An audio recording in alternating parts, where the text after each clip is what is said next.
আপনাদের কাছে মানবিক আবেদন করতেছি, সে নিরীহ মানুষ, হয়তো কোনো মিস আন্ডারস্ট্যান্ডিং হতে পারে, তার ব্যাপারে হয়তো ভুল হতে পারে, সে একেবারে নিরীহ একটা মানুষ। তাকে হয় আমার কাছে ফিরিয়ে দিন, হয় তাকে আমার কাছে ফিরিয়ে দিন, নয় আমাকে তার পর্যন্ত পৌঁছে দিন, নয় আমাকে তার পর্যন্ত পৌঁছে দিন। তার ব্যাপারে কথা বলারও কেউ থাকবে না, তার ব্যাপারে আপনাদের সামনে ফেস হওয়ারও কেউ থাকবে না। আমাকে তার পর্যন্ত অ্যাটলিস্ট পৌঁছে দিন। আমি আপনাদেরকে না মামুলাত গুলো আদায় করতে পারতেছি, না আমার নামাজের কোনো অর্থ ঠিক আছে, না আমার কোনো কিছু ঠিক আছে। আমি এই জীবনটা চাচ্ছি না এরকম। আমার দিন শেষে আমার রবের সামনে দাঁড়াতে হবে, দিন শেষে আমাকে আমার রবের সামনে দাঁড়িয়ে ইন্ডিভিজুয়ালি আমার জবাবদিহিটা আমাকেই করতে হবে। আমি এই লাইফটা আর বেয়ার করতে পারতেছি না, আমি আর কোনোভাবেই আমি এটা নিতে পারতেছি না। আমি ফিজিক্যালি প্রচন্ড রকম উইক হয়ে গেছি। আমি হাত জোর করে বলবো আপনাদের কাছে, আমার এই নিউজটা আপনারা মাননীয় প্রধানমন্ত্রী পর্যন্ত পৌঁছে দিন। আমি হাত জোর করে বলবো, আপনারা প্রধানমন্ত্রীর কাছে আমার এই নিউজটা পৌঁছে দিন। উনি যেন অতি সত্বর অনেক অল্প সময়ের মধ্যে ওনাকে আমাদের কাছে ফিরিয়ে দেন। উনি একেবারেই নিরীহ সাধারণ একটা মানুষ, ঠিক আমি যেমন, ঠিক উনি যেমন, ঠিক আমি যেমন, আমরা প্রত্যেকে নিরীহ মানুষ। আমি কিছুই জানি না, আমি এই অঙ্গনের মানুষও না, আমি আবারও বলি আমি এই অঙ্গনের মানুষও না। তাই আমার কথায় যদি কোনো ত্রুটি বিচ্যুতি থাকে, কোনো ভুলভ্রান্তি আপনাদের দৃষ্টিগোচর হয়, আমি আপনাদের কাছে ক্ষমা প্রার্থী। আমি মানসিক ভাবেও ভালো নেই, আমি শারীরিক ভাবেও ভালো নেই। আমার পক্ষ থেকে আমি আপনাদের বোন, আমি ওনাকে অনেক ভালোবাসি, আমি আপনাদের বোন। জাস্ট আমি ওনাকে ফিরে পেতে চাই। আমি আপনাদের বোন, আপনারা সবাই আমাকে একটু হেল্প করবেন। আমি আপনাদের বোন। আমি আর এর বেশি কিছু আপনাদেরকে আমি বলতে পারতেছি না, আমি আর বেশি কিছু আর আপনাদেরকে বলতে পারতেছি না, আমি আর পারতেছি না, আমি জাস্ট কিছু পারতেছি না, আমি আর কিছু পারতেছি না। আমার পক্ষ থেকে প্রধানমন্ত্রী পর্যন্ত লেটার দেওয়া হয়েছে, আমি ডিবি কার্যালয়ে গিয়েছি, আমি র্যাব সদর দপ্তর গিয়েছি, পুলিশ হেডকোয়ার্টার গিয়েছি, এবং প্রত্যেকের কাছে আমার পক্ষ থেকে একটা লেটার পৌঁছে দেওয়া হয়েছে। আমি আসার আগে র্যাব হেডকোয়ার্টার থেকে র্যাবের ডিজি স্যারের সাথে দেখা করে এসেছি। উনি আমাকে আশ্বস্ত করেছেন যে আমাদের কাছে নেই, অ্যাটলিস্ট আমাদের কাছে থাকলে আমি আপনাকে ইনফর্ম করতে পারতাম, আমাদের কাছে নেই। আমি তার সার্বিক সহযোগিতা কামনা করে এসেছি যে আপনি আমাকে সাহায্য করেন।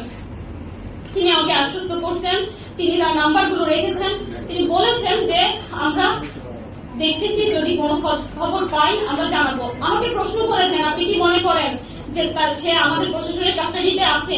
আমি বলেছি না, আমি এমন মনে করে আপনাদের শরণাপন্ন হইনি, বরং আমি আপনাদের কাছে, আপনারা পারবেন, আপনাদের সে শক্তি আছে, সেই আশা নিয়ে আমি আপনাদের শরণাপন্ন হয়েছি। আপনারা চাইলে অনেক অল্প সময়ের মধ্যে সম্ভব, এমন একটা নিরীহ মানুষের উপরে কি জন্য এ ধরনের একটা অভিযান হবে? উনি তো একেবারেই সাধারণ মানুষ, হয়তো কোনো ভুল বোঝাবুঝি হতে পারে। ওনাকে ফিরিয়ে দিন, আল্লাহর ওয়াস্তে ওনাকে ফিরিয়ে দিন। আমাকে একটা সাউন্ড লাইফ লিড করার মতো একটা পরিস্থিতি তৈরি করে দিন। আমি কিছুই করতে পারতেছি না, আল্লাহর ওয়াস্তে ওনাকে ফিরিয়ে দিন। আপনারা চাইলে অনেক কিছু অনেক সহজ ভাবেই সম্ভব। আমি আপনাদের কাছে আবারও ক্ষমা প্রার্থী যদি আমার কথার মধ্যে কোনো ভুল বিচ্যুতি আপনাদের দৃষ্টিগোচর হয়ে থাকে। আমি আমার কথা শেষ করতেছি, এই মেসেজটুকুই আমার পক্ষ থেকে আপনারা পৌঁছে দিবেন। আমি কথা শেষ করার আগে আপনাদেরকে আবারও ধন্যবাদ জানাচ্ছি।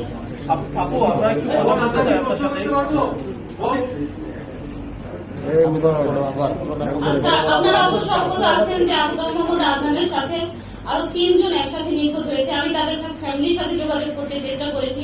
আসলে রংপুরের এরা ফ্যামিলিগত ভাবে মানুষগুলো এমন যে তাদের হয়তো বা আমি জানি না, তারা খুবই নিরীহ অথবা হয়তো বুঝতেছে না। আমি তাদের সাথে যোগাযোগ করেছি, আসার জন্য বলেছি যে আমরা ব্রিফিং আয়োজন করেছি কনফারেন্সের, কিন্তু তারপরে তাদের রেসপন্সটা ছিল এমন যে হ্যাঁ আপু আপনি পড়তেছেন, আপনি পড়তে থাকেন, আমরা আসতে পারলাম না, এই ধরনের।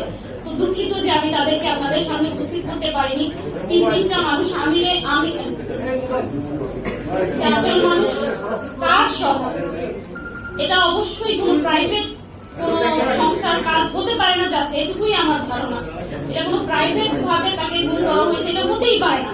প্রশাসন চাইলেই অনেক অল্প সময়ের মধ্যে এটা একেবারে সম্পূর্ণরূপে উদ্ঘাটন করতে পারে, একদম চুল চেরা কিছুই বাকি থাকবে না। এখানে প্রশাসন যদি এখানে হস্তক্ষেপ করে অল্প সময়ের মধ্যে এই বিষয়টাই সুরাহা করা সম্ভব।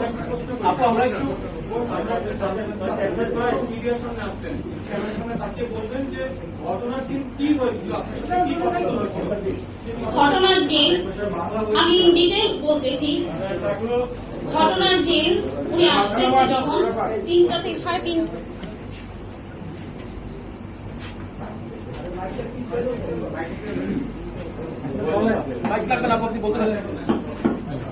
উনি 3:30টায় কি 3টা কি 3:30 আনুমানিক, আমি এক্সাক্ট টাইমটা বলতে পারছি না, তখন উনি বের হয়, রওনা করেন তার বগুড়া একটা প্রোগ্রামের উদ্দেশ্যে।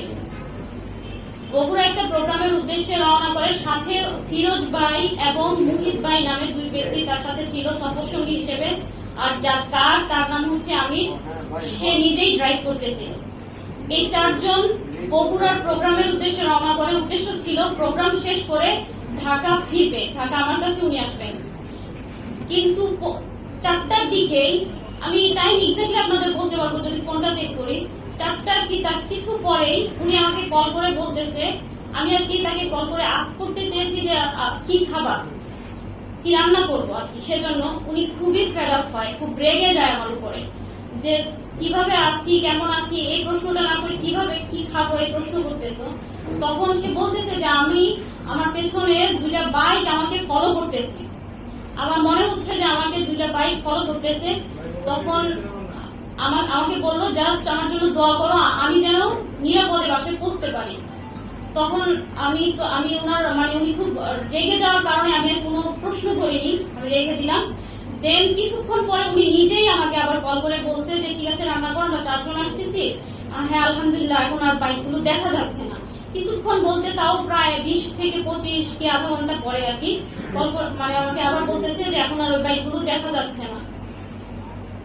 তারপর এ পর্যন্ত মাঝখানে মধ্যে ওনার সাথে আমার অসংখ্য বার কথা হয়, কতটুকু এলাম কি আর কতটুকু এলা আস্ক করলেই, এটা উনি সবসময় ওনার একটা অভ্যাস, উনি আমাকে একটা ম্যাপ স্ক্রিনশট দিয়ে পাঠায় দেয় হোয়াটসঅ্যাপে। তো ওই দিনও অনেকগুলো ম্যাপ শেয়ার করছে যখন যেখানে ছিল। লাস্ট আমি যখন ওনাকে কল করি 2টার দিকে, মেবি উনি কারে ঘুমিয়ে পড়েছে, এজন্য আমার কলগুলো রিসিভ করতে পারে। লাস্ট কলগুলো শুধু হয়তো ঘুম ভাঙতে পরে উনি আমাকে একটা ম্যাপ শেয়ার করে, সেই ম্যাপটা শেয়ারের লাস্ট টাইমটা ছিল 2:37। তো আমারও চোখ লেগে গিয়েছিল, আমি হুট করে যেই দেখলাম যে ম্যাপটা 2:37 শেয়ার করা, তারপরে তো চলে আসার কথা। ওখানে শো করতেছিল ডেস্টিনেশন 18 মিনিট, মানে 18 মিনিটের মধ্যে উনি মিরপুর ইন করবে এরকম। তো আমার যখন চোখ খুলে আমি দেখতেছি প্রায় 2:45, তাহলে তাড়াতাড়ি চলে আসবে, আমি খাবারগুলো রেডি করব। আমি হুড়মুড়িয়ে উঠি, উঠার পরে আমি ওয়েট করতেছি, হতে পারে কোনো কারণে লেট হইতে পারে। আমি 3:30 প্রায় 4টা অব্দি ওয়েট করে আবারও কল করি, 3টার দিকে কল করি ওনার ফোনে, 3টা কি তার একটু পরে। তখন থেকে ফোনটা সুইচ অফ পাই। তারপরেও আমি কিছু মনে করি হতে পারে তার ফোনে চার্জ নেই। তারপর আরো কিছুক্ষণ পরে আমি আমিরের নাম্বারে, যার কার ড্রাইভ যে করতেছিল, তাকে কল করি। কল করার পর তার ফোনও সুইচ অফ পাই। তখনই আমার কাছে একটু সন্দেহ হয়। তারপর থেকে আমি লাগাতার ট্রাই করতে থাকি, আর একটু ওয়েট করি, এভাবে 5টা বেজে যায়।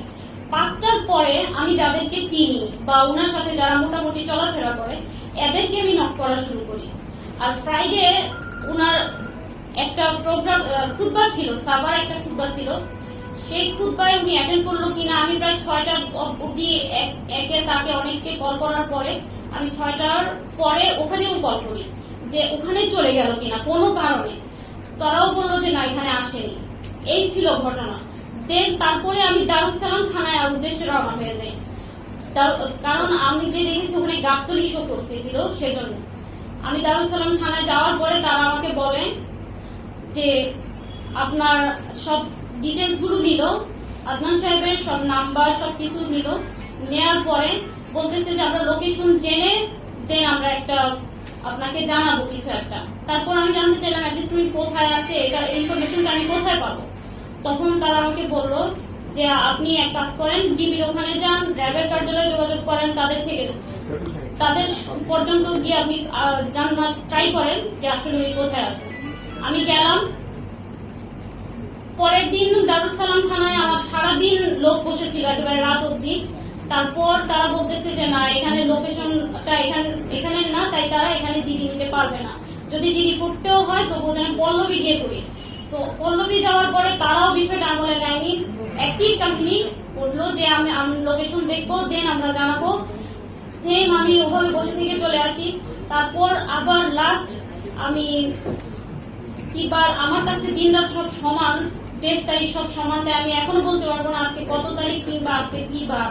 তো আমি তারপর পল্লবী থানায় মেবি গতকালের আগের দিন রাতে আমি গিয়ে ওনার একটা পার্সোনাল নাম্বার আছে, এটা শেয়ার করি যে স্যার আমার একটা ভুল হয়ে গেছে, পাবলিকটা দিয়েছিলাম, পার্সোনালটার কথা আমি ভুলে গিয়েছিলাম। এই পার্সোনালটা দেওয়ার পর ওইটা থেকে তারা বললো, ওটা দেখে ওটার লোকেশনের কথা বলেনি, তাৎক্ষণিকই ততদিনে হয়তো মিডিয়ায় বিষয়টা চলে আসছে গত পরশু রাতে, তাৎক্ষণিক তারা একটা অভিযোগ নেয়। এর মধ্যে রংপুর কোতোয়ালি থানায় ওনার মায়ের পক্ষ থেকে একটা জিডি নেয়, সেই জিডির মাধ্যমে জিডির নাম্বার দিয়ে একটা অভিযোগ গ্রহণ করে পল্লবী থানায়।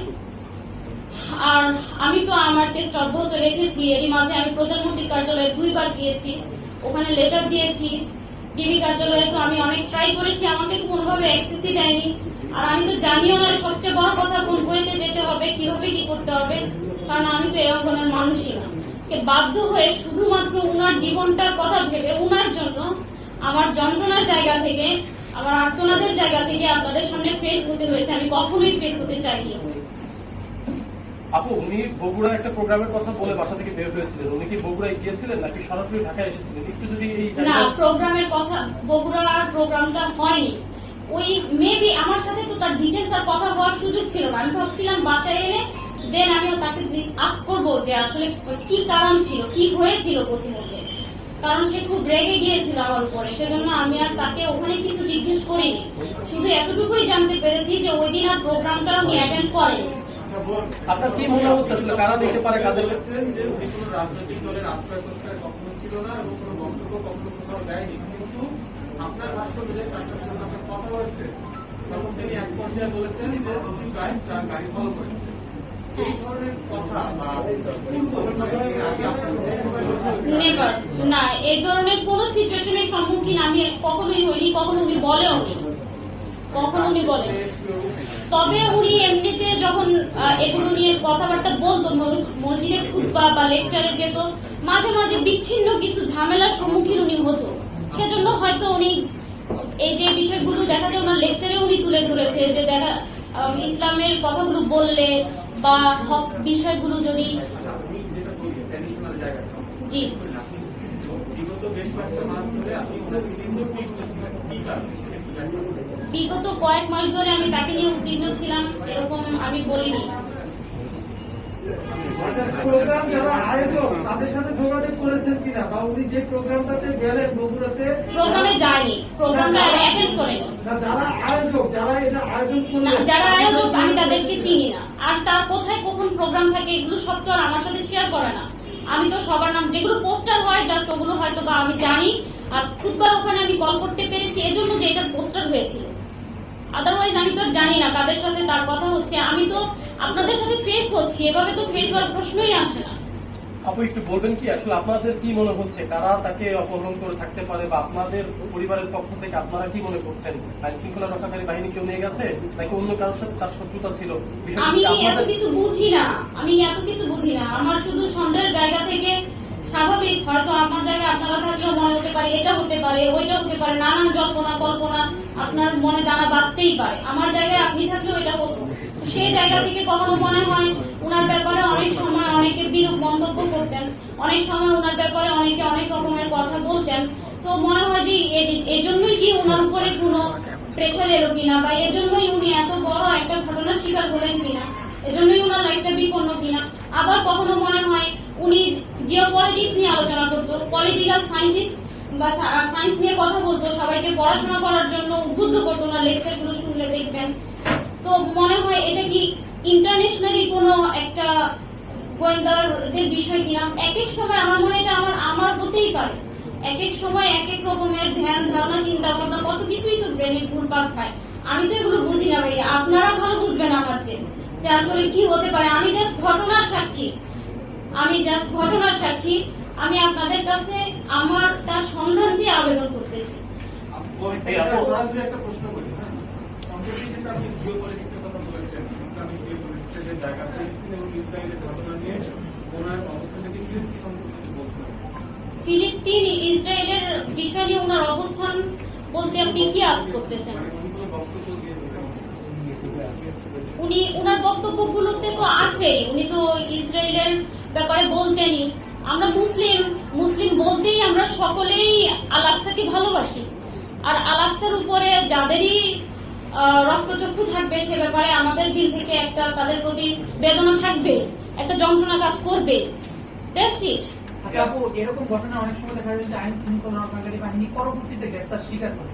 তো আপনার কি এখানে কোনো আশঙ্কা আছে কিনা? অ্যামনেস্টি ইন্টারন্যাশনাল উদ্বেগ জানিয়েছে, আন্তর্জাতিক কোনো মানবাধিকার সংস্থার সাথে আপনারা যোগাযোগ করেছেন কিনা, কিংবা ফার্দার আপনারা আর কি স্টেপ নিবেন ওনাকে পাওয়ার জন্য? জি, আমাদের একটা অলরেডি একটা আবেদন সাবমিট করা হয়েছে। আর হচ্ছে আমি আসলে এ পর্যন্ত আমি এরপরে নেক্সট স্টেপগুলো আমি এখন আমার ব্রেনে নেই। আমি আপনাদের কাছেই আসছি, আমি প্রধানমন্ত্রীর কার্যালয়ে আবার যাওয়ার ট্রাই করব, আমি এভাবেই ট্রাই করে যাব।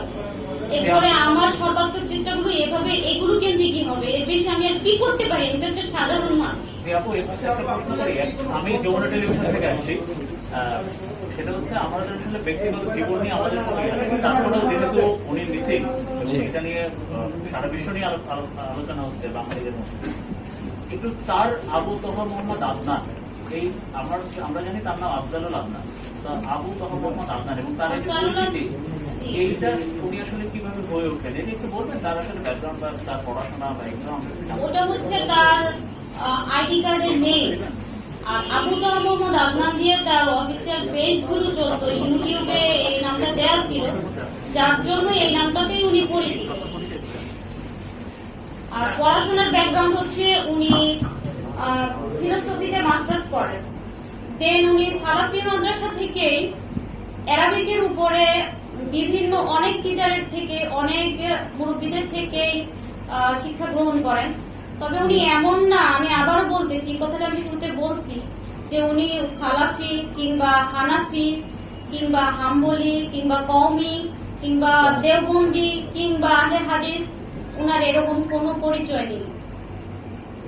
উনি সবার থেকে উনি সংকীর্ণ মনে ছিলেন না, উনি হকটা সব জায়গা থেকে গ্রহণ করতেন এবং উনি প্রচুর পড়াশোনা করতেন, অনেক বেশি পড়াশোনা করতেন। জাস্টিস তকি উসমানের বইগুলো উনি পড়তেন। আমার বাসায় যে বইগুলো আছে, রংপুরে ওনার যে বইগুলো আছে, এগুলো মানে সব বাইরের স্কলারদের বই আছে অনেক, মানে উনি সবার থেকে এলেন নিতেন। উনিও তো সাধারণ একটা মানুষ, আর ব্যাকগ্রাউন্ড ওনার জেনারেল। রাজনীতির সাথে যুক্ত না, রাজনীতির সাথে যুক্ত থাকার অপরাধ মনে করেন? আমি একটু বুঝি না, আমি রাজনীতি কি জিনিস জানিও না।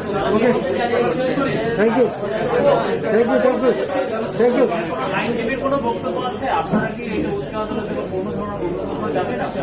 বিচার বিভাগের কোনো আবেদন জানাবেন? ভাইয়া, সালার ভাইয়ের কাছে আমার একটা প্রশ্ন। সালার ভাই, আপনি যদি একটু বলতেন যে ব্যবস্থা নিত, তাহলে কি তাকে আরো দ্রুত উদ্ধার করা সম্ভব ছিল? কারণ ওনার স্ত্রী গেছেন, খুঁজেছে, যাওয়া পায় নাই, একদিন গেছে, 2 দিন গেছে। দ্বিতীয় প্রশ্ন হচ্ছে, আপনি নিশ্চয়ই গাবতলীতে ভালো মতো জানেন, একজন সাবেক সেনা কর্মকর্তা হিসেবে খুবই গুরুত্বপূর্ণ একটা স্থাপন জায়গা, এবং সেটা সবসময় সেখানে পুলিশ, নিরাপত্তা বাহিনী, সিসিটিভি ক্যামেরা এরকম বিভিন্ন আয়োজন দিয়ে এই আমিনবাজার জায়গাটা এবং ব্রিজটা, আমিনবাজার ব্রিজটা ঘেরা থাকে। এরকম একটা স্পষ্টকাতর জায়গা থেকে একজন ব্যক্তি নয়, 4 জন ব্যক্তি একটি গাড়ি এখান থেকে মিসিং হয়ে যাওয়াটাকে কি রাষ্ট্রের কতটা ব্যর্থতা বলে মনে করেন? দেখুন, এটা আমি শুরুতেই বলেছি যে অত্যন্ত উদ্বিগ্নের কারণের জায়গাটা এটা যে শুধু একজন ব্যক্তি না, 4 জন ব্যক্তি একটি গাড়ি সহ। প্রাইভেট কোন শত্রু বা কোন এগ্রিভ পার্সনের পক্ষে এটা কোনোভাবেই সম্ভব নয়। রাষ্ট্র বা আইনশৃঙ্খলা বাহিনী যদি দ্রুত ব্যবস্থা নিত তাহলে এটা ডেফিনেটলি উদ্ধার করা সম্ভব। আমি ছোট্ট একটা উদাহরণ দিয়ে বলি, আপনাদের মনে আছে অ্যাডভোকেট রেজওয়ানার হাজবেন্ড কিডন্যাপ হয়েছিল নারায়ণগঞ্জ থেকে, সেইটা পরে মিটমাট হয়ে যায়, কোনো আইনশৃঙ্খলা বাহিনী ব্যবস্থা নেয় না। এই একই দিনে একটি শিশু কিডন্যাপ হয়েছিল, পুলিশ দ্রুত সেই শিশুটাকে উদ্ধার করতে পারে। আমাদের পুলিশ অনেক এফিসিয়েন্ট, তারা বিদ্যুৎ গতিতে ব্যবস্থা নিতে পারে, যেটা পরিমণির ব্যাপারে নিয়েছে। পরিমণি নিজেই স্টেটমেন্ট দিয়েছে যে বিদ্যুৎ গতিতে তারা কাজ করেছে। কিন্তু এইখানে যদি রাষ্ট্রের উচ্চ জায়গা থেকে নির্দেশ দিত অথবা নির্দেশ যায়, তাহলে আমি মনে করি এটা মাত্র ঘন্টার ব্যাপার তাকে বের করা। আর যে কোনো ভাবে তার শত্রু থাকুক, প্রাইভেট থাকুক, যে কোনো ব্যাপারে যদি কোনো নাগরিক নিখোঁজ হয়, সেখানে পুলিশের দায়িত্ব হলো তাকে খুঁজে বের করে তার ফ্যামিলিকে বলা এইটা হয়েছে, তার একটা জবাব দিতে হবে, এইটা পুলিশের অব্লিগেশন। কিন্তু যখনই আমাদের সন্দেহের সৃষ্টি এখানে হয়, যখন পুলিশ দায় সারা জবাব দেয় অথবা স্কিপ করতে চায়, এই থানা না ওই থানা না ওই থানা না, এবং একটা দায় গোছের, যেমন আজকে স্বরাষ্ট্রমন্ত্রী গতকালকে বোধহয় আজকে আনসার একাডেমিতে একটা আনসারদের পাসিং আউট প্যারেডে বলছে আমরা গুরুত্বের সাথে দেখছি। এই কথাগুলো অনেক সময় একটু দায় সারা গোছের মনে হয়। শুধু দেখছি বললে হবে না, যদি রাষ্ট্র চায়, রাষ্ট্রের উপরে কেউ শক্তিশালী নাই। আমাদের পুলিশ বাহিনী র্যাব অত্যন্ত দক্ষ, তারা জেলে 1 ঘন্টা 2 ঘন্টার ভিতরে এই কেস উদ্ঘাটন করা সম্ভব, তারা এর পিছনে উদ্ঘাটন সম্ভব। এবং আমরা আশা রাখবো, আমি এই ফ্যামিলি লয়ার হিসেবে এই 4টা প্রাণ এবং গাড়ির কথা বাদ দেন, তাদেরকে দ্রুত রাষ্ট্র তার রেসপন্সিবল দায়িত্ব পালন করে তার ফ্যামিলির কাছে ফেরত দেবে। ধন্যবাদ আপনাদের। এটা নিয়ে আপনারা আদালতে যাবেন? এটা নিয়ে আদালতে যাবেন? এটা নিয়ে কোনো আইনি পদক্ষেপে যাবেন? আমি একটু কথা বলি যে আমরা জেনেছি যে আদনান সাহেব তার বক্তৃতায় যে সব বক্তব্য উত্থাপন করতেন সবসময় সেটা হচ্ছে জুদাইজমের বিরুদ্ধে, জার্নিস্ট মুভমেন্ট নিয়ে কথা এবং বলতেন। হচ্ছে সেটা জুদাইজমের বিরুদ্ধে এবং ইহুদিজমের বিরুদ্ধে। আমরা জায়গা থাকি যে ইহুদিজমের বিরুদ্ধে কথা বলতে সারা পৃথিবীতে তাদের গোয়েন্দা সংস্থা যে মুসাদ, তারা সে ভয়ঙ্কর হচ্ছে পাওয়ারফুল। আপনারা কি সাসপেক্ট করছেন যে এই না, এটা তো আপনি দেখছেন যে তার স্ত্রী বলেছে সন্দেহের অবকাশ থেকে যায়, কারণ যখন এটা উদ্ঘাটন না হবে যে কোনো ধরনের সন্দেহ হতে পারে। আইনি পদক্ষেপ আমরা এর আগের ঘটনাগুলো আমরা দেখেছি যে এইগুলার নিয়ে রিড করা সম্ভব। আইনি পদক্ষেপ তো পুলিশ স্টেশনে যাওয়া একটা আইনি পদক্ষেপ, তো পুলিশ তো সেখানে সঠিকভাবে এখন পর্যন্ত দায়িত্ব পালন করেছে বলে। আপনি দেখেন 10 তারিখ থেকে আজকে 16 তারিখ, 6 দিন। তো 6 দিন কিন্তু কম সময় না। তো 6 দিনে মাত্র একটা জিডি হয়েছে। তিনি কার কাছে যেতে পারতেন? রাষ্ট্রের সর্বোচ্চ ব্যক্তি প্রধানমন্ত্রীর কাছে আবেদন করেছে, তাকে মা বলে সম্বোধন করেছে। তিনি আর কোথায় যেতে পারতেন? র্যাবের ডিসি অত্যন্ত দক্ষতার সাথে তারা দায়িত্ব পালন করে। আর কোথায় যেতে পারতেন? আইজিপি পুলিশ তার কাছে আবেদন করছে। এর চেয়ে বড় আইনি পদক্ষেপ আর কি হবে? রিট করা যাবে, আদালতের কাছে যাওয়া যাবে, ইভেন আদালত সুগমভাবে এইটার বিরুদ্ধে ব্যবস্থা নিতে পারে। কারণ একটি 2টি মানুষ না, 4টি মানুষ একসাথে নিখোঁজ হয়ে আছে, and that to প্রায় 1 সপ্তাহ। তো এই ক্ষেত্রে যদি পুলিশ বাহিনী, ল এনফোর্সিং এজেন্সি যদি সঠিকভাবে দায়িত্ব পালন না করে, আইনের কাছে গেলে আইন তো পুলিশের কাছেই সেই জায়গায় বলবে যে আপনারা ব্যবস্থা নেন। তো প্রথম দায়িত্বটা তো আসলে এই ক্ষেত্রে পুলিশের দায়িত্ব। ধন্যবাদ আপনাদের সবাইকে। গত 6 দিনে আপনার কাছে কোনো ধরনের সন্দেহজনক কল বা SMS এসেছে কিনা? আর আপনি সবশেষ ওই দিন মানে বৃহস্পতিবার রাত 2:37 যে লোকেশনটি পেয়েছেন সেটা যে কেউ শেয়ার করতে পারে, আমি তার ফোন নিয়ে আমি করতে পারি। তার সাথে আপনার স্বামীর সাথে আপনার সবশেষ ভয়েস কল এটা আমার দেখতে হবে। 1টা বাজে হবে, 1টায় হবে। জি, স্বরাষ্ট্রমন্ত্রী আজকে জানিয়েছেন যে আইনশৃঙ্খলা সেক্ষেত্রে আপনাদেরকে কি পারিবারিকভাবে কোনো কিছু জানানো হয়েছে? না কিছুই জানানো হয়নি। বা আপনারা কাদের সাথে যোগাযোগ করছেন?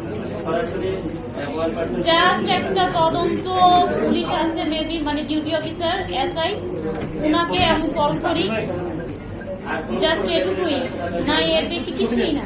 আমি শুধু সর্বশেষ আমার প্রিয় ইলেকট্রনিক অ্যান্ড প্রিন্ট মিডিয়ার ভাই বোনদের, সাংবাদিক ভাই বোনদের বলবো, ন্যায় বিচার পাওয়া অনেক কঠিন। আপনারা যেখানে সড়ক থেকেছেন সেইখানে ন্যায় বিচার নিশ্চিত হয়েছে, ভিকটিম রিমিডি পেয়েছে। উদাহরণস্বরূপ নারায়ণগঞ্জের 7 মার্ডার। আপনাদের প্রোঅ্যাকশন, আপনাদের প্রচেষ্টা এই সাবিকুন্নাহার যে আজকে সংবাদ তার বড় ধরনের উপকার হতে পারে, তার প্রিয়জনকে তারা খুঁজে পেতে পারে। এবং এখানে আপনারা চতুর্থ স্তম্ভ রাষ্ট্রের আপনারা আজকে সবাই হাজির হয়েছেন, সবাইকে অশেষ ধন্যবাদ। আপনারাই পারেন এই বিচারে তার প্রিয়জনকে ফেরত পেতে বড় ধরনের ভূমিকা রাখতে। ধন্যবাদ।